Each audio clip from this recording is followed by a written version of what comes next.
Kamusta mga ate, kuya, beshi? Si Chari po ito mula sa The Sun, Moon, Stars, PH Tarot. Ipapaalam ko lang po na ito po ay isang general read o pangkahalatang pagbabasa at maaring hindi lahat ay magtugma sa inyong sitwasyon. I-check din nyo ang inyong Moon, Rising at Venus sign. Baka doon mas tumugma ang read para sa inyo. At kung ang mensahe ay tama sa inyo, paki-like lang po at mag-subscribe kung hindi pa ninyo ito ginagawa. Okay, mag-umpisa na po tayo.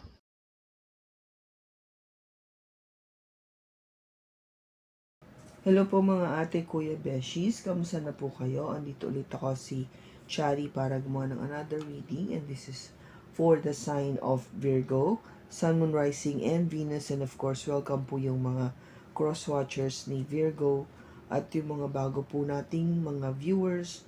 At gusto ko pong sabihin sa inyo kung bakit hindi po agad ako nakapag-upload. Kasi po pass away po yung aking kapatid.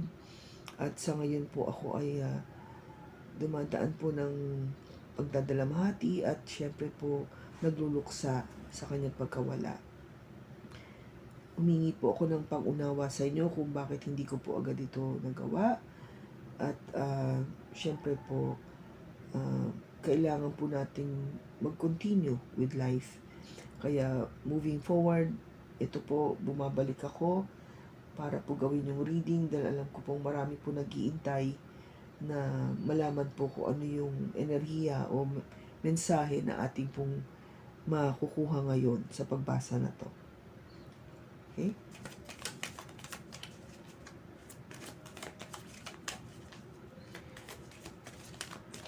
Ngayon, tignan natin kung ano ba yung nararamdaman ng person mo sa'yo, Virgo. Oh. Ang nag-flip is the Queen of Swords. No? Ang Queen of Swords kasi is somebody na very logical, no? Yung pag-iisip niya ang kanyang ginagamit. Kasi yung pagdating sa part ng kanyang damdamin o emotions, medyo nadala na siya, no? Nadala na siya na masaktan, no? Ilang beses na siyang nasaktan, kaya medyo natuto na siya talaga na wag gamitin o wag masyadong bigyan ng timbang yung ating damdamin pagdating sa paggawa ng isang desisyon. Okay? Ang iniisip niya dito ay yung logic, no? Yung kanyang, ginagamit niya ang kanyang pag-iisip most of the time. Ang Queen of Swords kasi po is somebody na ang pakiramdam kasi ng person mo, Virgo, towards you is somebody na very logical person ka. Yun ang tingin niya sa'yo. No? I mean, yun yung sabihin natin na nakikita ka niya, no? The way na ang pakiramdam niya sa'yo is somebody na isip ang ginagamit most of the time, hindi yung emosyon. Maybe because ang pinapakita mo sa labas, no? Yung how people would perceive you o paano gusto mong i-project sa mga tao is ikaw ay very, sabihin natin, very down to earth, no? Very practical. So in terms of practicality, syempre pag-iisip ang nangingibabaw, hindi emosyon. Hindi ka emotional person. Pero hindi ko sinasabi na totoo yun. Kasi alam ko deep inside, emotional din kayo. Hindi nyo lang ipinakikita agad-agad. Okay? So, kaya kung gaba ang pakiramdam ng tao sa'yo o yung person mo is ito ka, no? Ito yung kung gaba parang how people would see you, no? Yung tingin nila. Hindi ko naman sinasabi na heartless ka, but mas pinapakita mo kasi yung pag-iisip, no, ang nangingibabaw sa iyo kaysa sa yung damdamin. Okay?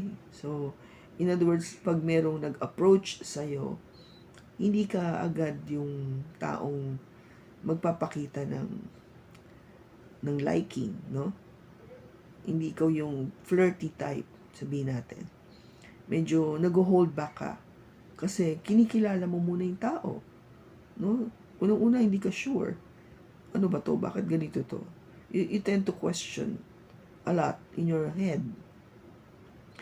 Kaya, ikaw, parang to counter that thought, syempre, kikilos ka na neutral lang. As if hindi nga naiintindihan ng tao kung anong kinikilos mo eh. Kasi kung diba parang more of like yung parang you treat everything na parang business. Yung tipong ganon. You tend to be may boundaries agad. Yung may wall agad. Tapos you just you know stay as professional as you are. Parang ganon. No, hindi agad yung tipong flirty type na hello, friendly, hindi ganon. Not at hindi outright. Hindi kaagad-agad. Okay? So, yun yung tingin sa iyo ng person mo. Ano naman yung pinaka gusto niya para yung pinaka magandang trait na nakikita niya towards you? No? Okay, Virgo. Wow. 9 of Swords. Nakikita ng person mo sa'yo na nagwo-worry ka. You think a lot. You have the tendency to worry, to overthink, na talagang hindi ka mapakali kung maybe things didn't go your way o hanggat di pa natatapos yung project or event. Something like that, no? Yung tuloy-tuloy yung pagwo-worry mo. Hindi ka matahimik. In other words, okay? Hindi sa pinagtatawanan kita, Virgo, but alam mo yun, yung para bang, kasi nga, in your head, ito yung plano, naiisip mo na, naku, baka hindi alam mo yun, may pumalpak, but I thought of everything. I planned everything. Pero syempre, mga bagay na minsan hindi mo nakokontrol. Di ba? Which is frustrating to you. But somehow, you try to do as much as you can para kontrolado mo nga yung galaw o yung pangyayari. Para hindi ka nag-worry. Di ba? In other words, kasi may mga sleepless nights ka eh. May mga gabi na minsan hindi ka makatulog. You are just like, alam mo yun, yung para bang either sobra nga yung pagkakaba kung ano na mangyayari, na you tend to anticipate na hindi ka makaintay na ano na kaya, parang ganun eh. Basta you tend to worry a lot. Okay? You tend to worry a lot. Yun yung, in a way, sabihin natin, bakit niya nagustuhan? Kasi, you're somebody na hindi mo binabaliwala ang bagay, no? You take everything seriously. I think that is the good side of that. Hindi, kasi syempre yung iba hindi naman, di ba? Hindi talaga magsiseryoso sa mga ginagawa nila o sa mga tao o whatever. Ikaw hindi eh. Talagang lahat sa'yo, you take it seriously. I find that, no, personally, to be something na kahanga-hanga. Kasi, hindi ka nagloloko, hindi ka nagbibiro, o hindi, in other words, talagang ginagampanan mo yung iyong trabaho na maging maayos. Kaya nagwo-worry ka eh. Kasi gusto mo lang maging maayos ito. You want to be of service to people. So, you want things to go your way. No? Kasi para nga maging maayos siya. And dahil doon, nagwo-worry ka. You tend to worry, tend to overthink, may panahon na hindi ka makatulog mabuti, isip ka ng isip. Okay?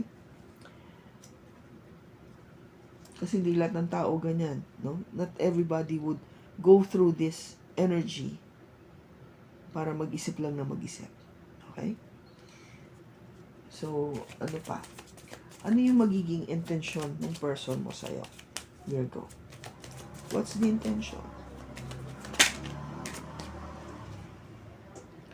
Ooh, we have here the devil. Yung intention niya is something na sabihin natin na hindi outright mabuti. No? Kasi devil energy is something that is negative. Okay? Ito yung medyo questionable for me, no? Lalo na pag sinabi mo, ano yung intention niya? Parang, what is this? It's just all, what? To have sex? Ano to? Last lang? Libog lang? Walang pagmamahal?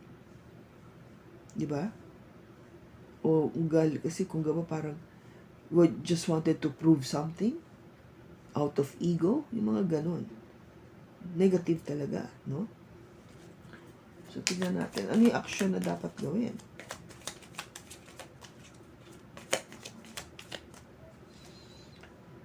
The King of Swords, which is in kamatch nitong Queen of Swords. So, ang action na dapat gawin is to find out the truth. Alamin ang katotohanan. No? Alamin mo.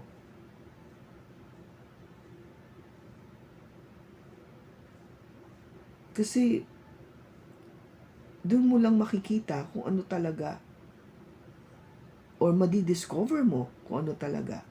Maybe this energy will come out. Kasi pinagsundan niya is the devil. Yeah? You need to talk. Kailangan kayo mag-usap. Masinsinan. Alamin mo talaga. Try to find out the truth.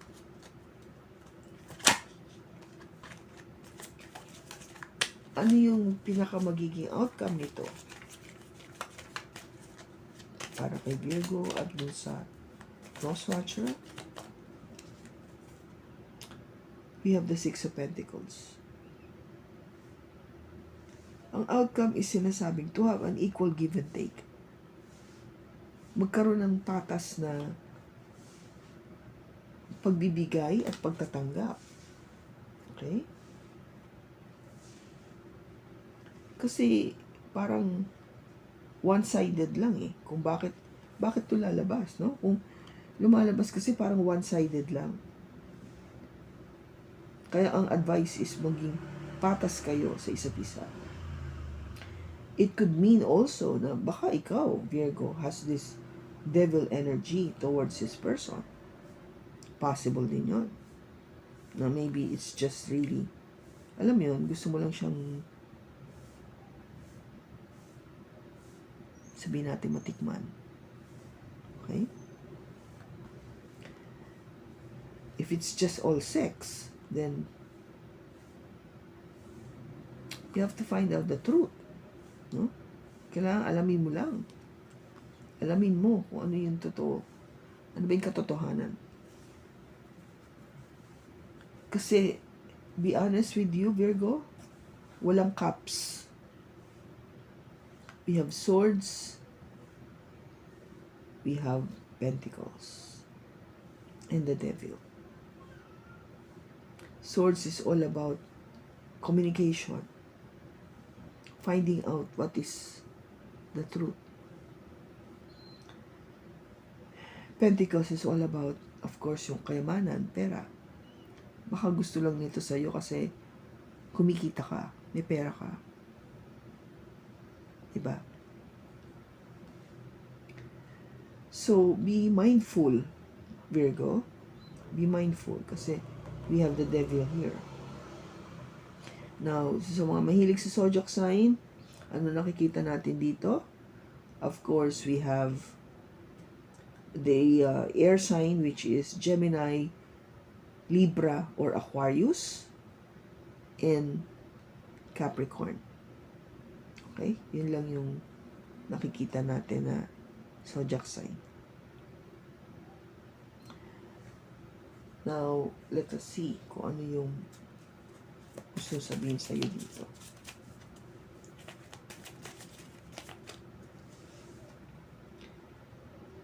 Real feelings. You share true romantic feelings worth exploring. So, I think what Angel is saying here na magkaroon ng totoong feelings towards each other. No, magkaroon kayo ng totoong pakiramdam. Hindi ganito, hindi yung last, hindi yung libog lang. Kasi devil is never love. Hindi siya pag-ibig, no? So if you will have real feelings to each other, 'di ba? Parang alam mo, you will know na it is love. Pero kung hindi mo to nararamdaman, no, hindi mo nakikita, walang ipinaparamdam sa yung ganito, then it is not love. It is just lust. No, kalibugan, sabi nga nila sa Tagalog. Init lang ng katawan ang hanap. Hindi pag-ibig, hindi tunay na pag-ibig. So maging mindful, no? Maingat dito sa energy na to, Virgo. Kung sino man tong tao na to na lalapit sa iyo o yung person na nararamdaman mo to, maging maingat ka.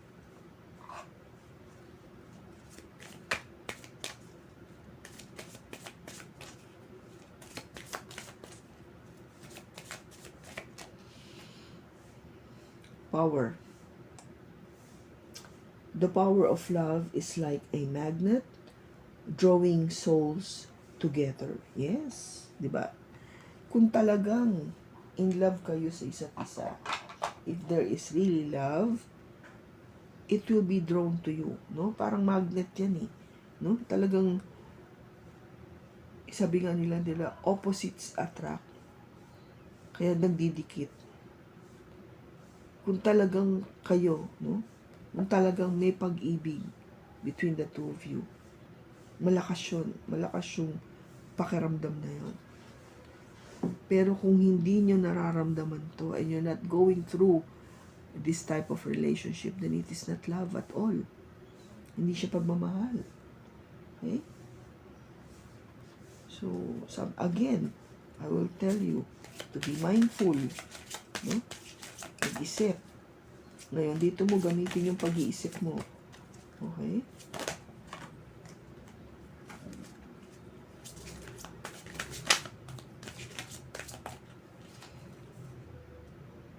Ask your angels. Na sinasabi dito, tanongin mo yung angel mo. Virgo, no? Talk to your angel. Diba sabi ko na nga, sa mga dati kong mga readings, no, sa mga dati kong mga pagbasa, lagi ko inaano yun nun. Ang angel nyo, andyan palagi sa tabi nyo. Kikilos lang siya kung hihingi ka ng tulong. As if you're saying, angel, help me. Yun lang ang sasabihin mo. Yun lang ang tatandaan mo. Virgo. Angel, tulungan mo ako. And mararamdaman mo agad.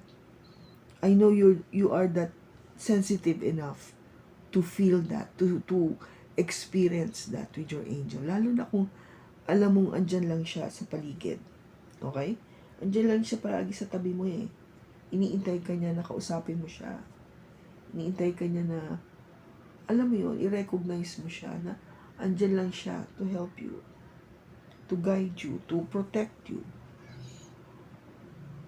Kaya nga sinasabi dito, tanungin mo si angel.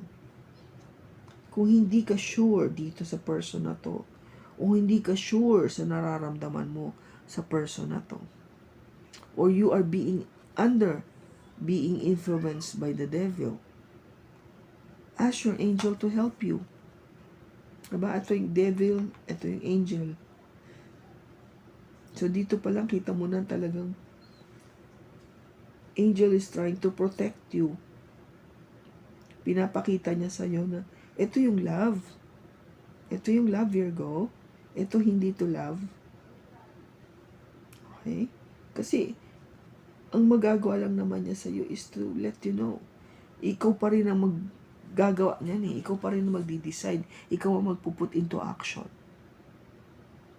Okay? So, kaya nga sabi ko, be mindful, no? Gamitin ang pag-iisip. Gamitin mo ngayon ang iyong pag-iisip. Alamin mo to. Alamin mo. Alamin mo yung katotohanan. No? Para hindi ka ma-tempt. Hindi ka ma-tempt to do something that is not good. At pagsisihan mo later. No? I mean, yun yung the worst part eh. Magsisi ka later. Magkaroon ka ng regrets. So, parang maiwasan natin to. Then, of course, be mindful of kung yung papasukan mong relationship. Hanapin mo to. Real feelings. Yung totoong pakiramdam. Yung totoong love. Because ang totoong love, madali yan. No? Nag-a-attract sa isa't isa. Sa dalawang kaluluwa. Na talagang totoong in love sa isa't isa. Hindi basta-basta yung energy ng devil. Okay? Pinoprotektahan ka ni angel mo pagdating dyan. So, kung kanino man tong enerhiya na to na nakuha natin from Virgo, maraming salamat sa pagsama mo sa akin sa pagbasa na to. Sana nakatulong ito sa iyo ng malaki. Sa susunod po muli, ingat po kayo and God bless. Ni-request ko lang po na magdasal po tayo ng Our Father, Hail Mary, and Glory be. Maraming salamat po.